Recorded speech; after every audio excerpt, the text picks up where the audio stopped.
दोस्तों सबसे पहले आप इस न्यूज हेडलाइन पर नजर डालिए। रणबीर कपूर जो बॉलीवुड के जाने माने एक्टर है, उन्हें ईडी के द्वारा समन किया गया है। रणबीर पर आरोप है कि उन्होंने महादेव बेटिंग नाम के एक ऑनलाइन बेटिंग प्लेटफॉर्म को प्रमोट किया है। सिर्फ रणबीर ही नहीं बल्कि श्रद्धा कपूर, हुमा कुरैशी, हिना खान और कपिल शर्मा भी इस केस में फंसते नजर आ रहे हैं। लेकिन ये पूरा मामला सिर्फ एक बेटिंग ऐप को प्रमोट करने का नहीं है, बल्कि इस मामले के तार हवाला नेटवर्क से जुड़े हुए हैं और ऐसे आरोप लग रहे हैं कि इन सेलिब्रिटीज ने भी अपना पेमेंट हवाला के जरिए ही लिया था। केवल यही नहीं, इस केस के कनेक्शंस दाऊद इब्राहिम और नक्सलवादियों से भी जुड़ते नजर आ रहे हैं। एनडीटीवी की वेबसाइट पर पब्लिश्ड इस आर्टिकल की माने तो महादेव बेटिंग ऐप हर दिन करीब 200 करोड़ रुपए कमा रहा है और इसके पीछे के मास्टरमाइंड्स हैं सौरभ चंद्रकार और रवि उप्पल, जो यूएई में बैठकर अपना सारा खेल चला रहे हैं। और ऑनलाइन बेटिंग के इस खेल से वो अभी तक 5000 करोड़ से भी ज्यादा का रुपए कमा चुके हैं। इनकी अमीरी का अंदाजा आप इस बात से लगा सकते हैं कि फरवरी 2023 में सौरभ चंद्रकार ने अपने शादी पर 200 करोड़ से ज्यादा रुपए खर्च कर दिए थे, जिसमें कई फेमस सेलिब्रिटीज को भी बुलाया गया था। अब आप सभी के मन में ये सवाल आ रहा होगा कि आखिर ये सारा खेल शुरू कहां से हुआ। तो दोस्तों हमारी कहानी शुरू होती है साल 2013 में, जब सौरभ चंद्रकार और रवि उप्पल दुबई की शानो शौकत वाली दुनिया से दूर छत्तीसगढ़ के भिलाई में रहा करते थे। सौरभ चंद्रकार एक जूस की दुकान चलाता था तो रवि उप्पल का टायर्स का काम हुआ करता था। ये दोनों दिन भर मेहनत करके जो भी पैसे कमाते थे, उसमें से थोड़ा सा पैसा अपने पास बचाकर सारा अपने परिवार के लिए भेज दिया करते थे।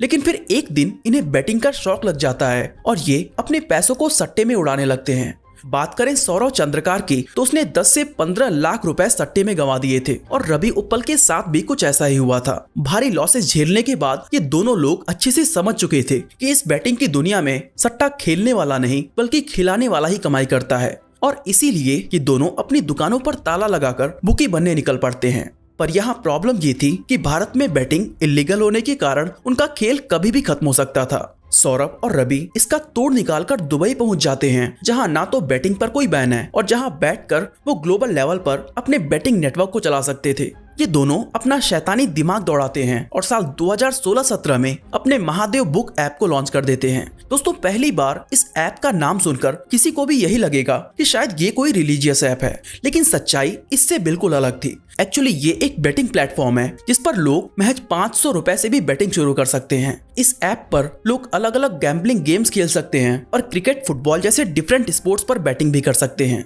कुछ रिपोर्ट्स तो ये भी बताती हैं कि महादेव बुक ऐप पर भारत सहित दुनिया के बड़े बड़े देशों के इलेक्शन रिजल्ट्स पर भी बैटिंग की जाती है। अब यूँ तो ये दोनों ज्यादा पढ़े लिखे नहीं थे, लेकिन इनका दिमाग कंप्यूटर से भी तेज चलता था। इन्होंने अपने ऐप की एल्गोरिथम ऐसे सेट की हुई थी कि जब भी कोई नया यूजर 500 रुपए लगाकर बैटिंग शुरू करता था तो शुरुआत में उसे 1 से 2000 रुपए का प्रॉफिट होता था। इससे लोगों का लालच 7वें आसमान पर पहुंच जाता था और वो 500, 1000 से ऊपर उठकर बड़े अमाउंट का सट्टा खेलने लगते थे। और यही वो मौका होता था जब यूजर अपना सारा पैसा हार जाता था और सारा पैसा दुबई में बैठे सौरभ चंद्रकार और रवि उप्पल की जेब में जाता था। इस तरह इन दोनों ने अपने इस ऐप से लाखों यूजर्स को जोड़ा और 1000 करोड़ से भी ज्यादा की कमाई कर ली। इस पैसे की मदद से इन्होंने रेडी अन्ना और fairplay.com जैसी दूसरी बेटिंग एप्स को भी एक्वायर कर लिया। लेकिन इन दोनों का लालच यहीं पर खत्म नहीं हुआ। इन्होंने महादेव बेटिंग ऐप की फ्रेंचाइजी बांटना भी शुरू कर दी। जी हाँ दोस्तों, आपने अभी तक MBA चाय वाला और मैकडॉनल्ड जैसी कंपनीज के फ्रेंचाइज बिजनेस के बारे में सुना होगा, लेकिन सौरभ और रवि उप्पल ने इस बिजनेस मॉडल को बेटिंग की दुनिया में लॉन्च कर दिया। ये मैं नहीं बल्कि हमारे देश का एडी कह रहा है, जिनकी माने तो महादेव बुक ऐप 70-30 के प्रॉफिट रेशियो में अपनी फ्रेंचाइजीज को सेल करते हैं। भारत, पाकिस्तान, श्रीलंका और बांग्लादेश में बैठे बुकीज इन फ्रेंचाइजी को लेकर नए यूजर्स को ऐड कराते हैं और अपने लोकल एरिया में खुले आम बैटिंग कराते हैं। दूसरे शब्दों में कहें तो ये दोनों बैटिंग का गंदा खेल चलाने के लिए मोहरे अपॉइंट करते हैं और खुद यूएई में बैठकर अपनी जेबें भर रहे हैं।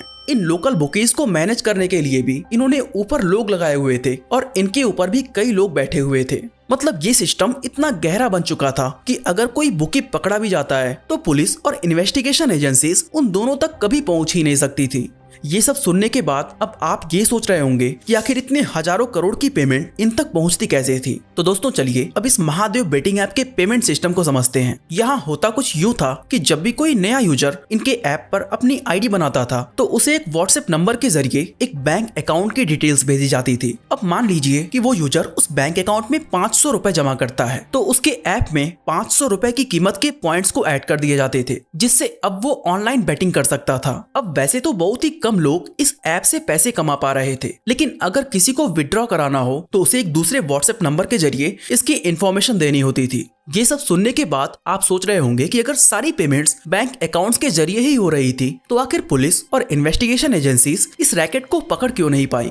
तो दोस्तों, इसका रीजन ये था कि सौरभ, रवि उप्पल या उनकी फ्रेंचाइज लेने वाले बुकीज कभी भी अपने पर्सनल बैंक अकाउंट्स का यूज करते ही नहीं थे। इन्होंने भिलाई और छत्तीसगढ़ के दूसरे इलाकों में रहने वाले 300 से 400 गरीब लोगों के अकाउंट्स को ले रखा था, जिसके लिए उन्हें हर महीने 4000 रुपए दिए जाते थे। बाद में इस पैसे को हवाला के जरिए भारत से दुबई भेज दिया जाता था और किसी को कानो कान भनक भी नहीं होती थी। लेकिन अब सवाल उठता है कि जब पिछले 6 से 7 सालों से ये इल्लीगल बिजनेस इतने आराम से चल रहा था, तो हाल ही के दिनों में इसकी इतनी गूंज क्यों सुनाई दे रही है? और आखिर ऐसा क्या हुआ कि जो सौरभ और रवि उप्पल पर्दे के पीछे से सारा खेल को ऑपरेट कर रहे थे, उनकी कहानियां आज मीडिया और इंटरनेट पर वायरल हो रही है। दोस्तों, वो कहते हैं ना कि मुजरिम चाहे कितना ही शातिर क्यों ना हो, वो अपने पीछे कोई ना कोई सबूत तो जरूर छोड़ जाता है। और इस केस में मुजरिम ने इतनी बड़ी गलती कर दी थी जिसको लाखों कोशिशों के बावजूद भी छिपाया नहीं जा सकता था। जी हाँ, यहाँ मैं 200 करोड़ रुपए की उसी शादी की बात कर रहा हूँ जिसके बारे में मैंने आपको वीडियो के स्टार्टिंग में बताया था। टाइगर श्रॉफ, नेहा कक्कड़, सनी लियोनी, भारती सिंह, राहत फतेह अली खान, नुसरत भरूचा, भाग्यश्री और सुखविंदर सिंह, ये बॉलीवुड के वो फेमस नाम हैं जो फरवरी 2023 में हुई सौरभ चंद्रकार की लेविश वेडिंग का हिस्सा बने थे, जिसके लिए 200 करोड़ रुपए का खर्च किया गया था।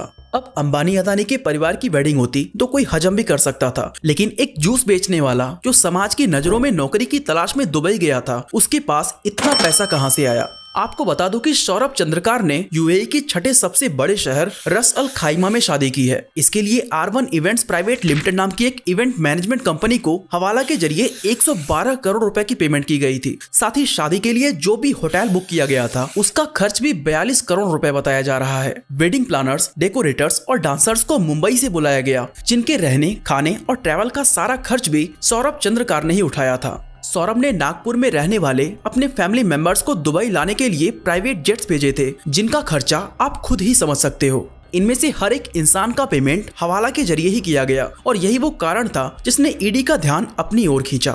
ईडी की इन्वेस्टिगेशन के अकॉर्डिंग सौरभ चंद्रकार और उनके साथी रवि उप्पल ने महादेव बेटिंग ऐप के जरिए सट्टेबाजी कराकर हजारों करोड़ों की कमाई की है, जिसमें अब तक 5000 करोड़ रुपए की मनी लॉन्ड्रिंग के सबूत मिले हैं। कहने का मतलब ये है कि 5000 करोड़ तो सिर्फ वो रकम है जिसके बारे में अभी हमें पता चल पाया है। सौरभ चंद्रकार और रवि उप्पल ने अपने ऐप को ज्यादा से ज्यादा लोगों तक प्रमोट करने के लिए स्टेट, डिस्ट्रिक्ट और यहाँ तक कि विलेज लेवल पर भी डिस्ट्रीब्यूशन चैन बनाई हुई थी। ये चैन्स न सिर्फ महादेव बेटिंग ऐप का प्रमोशन करती थी, बल्कि इससे होने वाली कमाई को कलेक्ट करके कैश में बदलने से लेकर इसे आगे भेजना भी इन्हीं का काम होता था। महादेव बेटिंग ऐप के प्रोमोटर्स अच्छे से जानते थे कि इतने बड़े नेटवर्क को बिना पॉलिटिकल सपोर्ट के चला पाना पॉसिबल नहीं है, इसीलिए उन्होंने कई लोकल लेवल के पॉलिटिशियंस को भी रिश्वत देकर अपनी तरफ कर लिया था। अभी हाल ही में ईडी ने छत्तीसगढ़ के मुख्यमंत्री भूपेश बघेल के राजनीतिक सलाहकार विनोद वर्मा के निवास पर छापेमारी की कार्रवाई भी की थी, जिसकी कंप्लीट रिपोर्ट ईडी ऑफिस में जमा की गई है। हालांकि ईडी को इस कार्रवाई से क्या हासिल हुआ था, इसके बारे में कोई भी जानकारी पब्लिक नहीं की गई है। साथ ही 23 अगस्त 2023 को छत्तीसगढ़ पुलिस के assistant sub inspector Chandrabhushan Verma, associate commissioner Abhishek Chandrakar, supervisors Anil Damani और सुनील दमानी को भी ईडी की रिमांड में लिया गया था। इन सभी पर आरोप है कि इन्होंने यूएई में बैठे महादेव बेटिंग ऐप के प्रमोटर्स यानी कि सौरभ चंद्रकार और रवि उप्पल से मोटी रिश्वत ली है। हालांकि यहाँ मैं आपको साफ कर देना चाहता हूँ कि फिलहाल तक ऐसा कोई भी आरोप सिद्ध नहीं हुआ है। आपको बता दें कि 21 से 23 अगस्त के बीच ईडी ने कई जगहों पर छापे मारे थे, जहां से उन्हें भारी मात्रा में कंट्रोवर्शियल डॉक्यूमेंट्स मिले। सितंबर में भी कुछ ऐसी ही कार्रवाई की गई, जहां 39 लोकेशंस पर तलाशी के दौरान 417 करोड़ के एसेट सीज किए गए। इनमें कई बैंक अकाउंट्स और भारी मात्रा में कैश पकड़े गए थे। ईडी ने कोलकाता के एक विकास छपरिया को भी पकड़ा है, जो कथित तौर पर महादेव बेटिंग ऐप के हवाला ऑपरेशंस की एक अहम कड़ी हुआ करता था। विकास छपरिया के जरिए उन्हें गोविंद केडिया नाम के एक और बंदे का पता चला, जो अपनी investment entities perfect plan investment LLP, Exim general trading FG और टेकप्रो IT सॉल्यूशंस की मदद से हवाला का ये पैसा इंडियन स्टॉक मार्केट में इन्वेस्ट कर रहा था। अब क्योंकि हवाला का इस पैसे से भारत के स्टॉक मार्केट में भी इन्वेस्ट किया गया था, इसलिए हो सकता है कि आने वाले दिनों में हमें इस केस में सेबी यानी कि securities and exchange board of India का इन्वॉल्वमेंट भी देखने को मिले।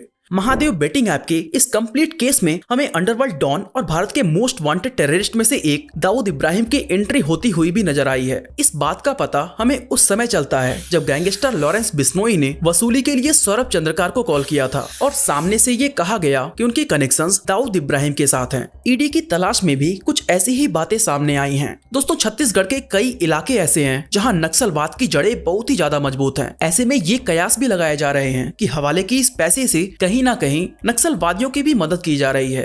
लेकिन अब सवाल उठता है कि आखिर इन सभी चीजों के मास्टरमाइंड्स सौरभ चंद्रकार और रवि उप्पल को पकड़ने के लिए आखिर क्या क्या कदम उठाए गए हैं। आपको बता दें कि छत्तीसगढ़ में इन दोनों के खिलाफ एफआईआर दर्ज की जा चुकी है, जिसके आधार पर ईडी ने इनको पकड़ने के लिए इंटरपोल की मदद मांगी है। ऐसा माना जा रहा है कि सौरभ चंद्रकार दुबई में ही कहीं छिपा हुआ है, तो रवि उप्पल फिलहाल श्रीलंका में है। ये कोई नहीं जानता कि इस केस में अभी कितने मोड़ आने वाले हैं और महादेव बेटिंग ऐप की ये कंट्रोवर्सी क्राइम की दुनिया में कितनी गहरी जाने वाली है। बाकी आप इस स्कैम के बारे में क्या सोचते हैं, हमें कमेंट करके जरूर बताएं। बाकी इसी तरह अगर आप जानना चाहते हैं कि ब्लैक रॉक दुनिया के सभी पॉलिटिशियंस और सभी कंपनीज को कैसे कंट्रोल करता है, तो आई बटन पे क्लिक करके वीडियो को देख सकते हैं। बाकी आज के लिए बस इतना ही।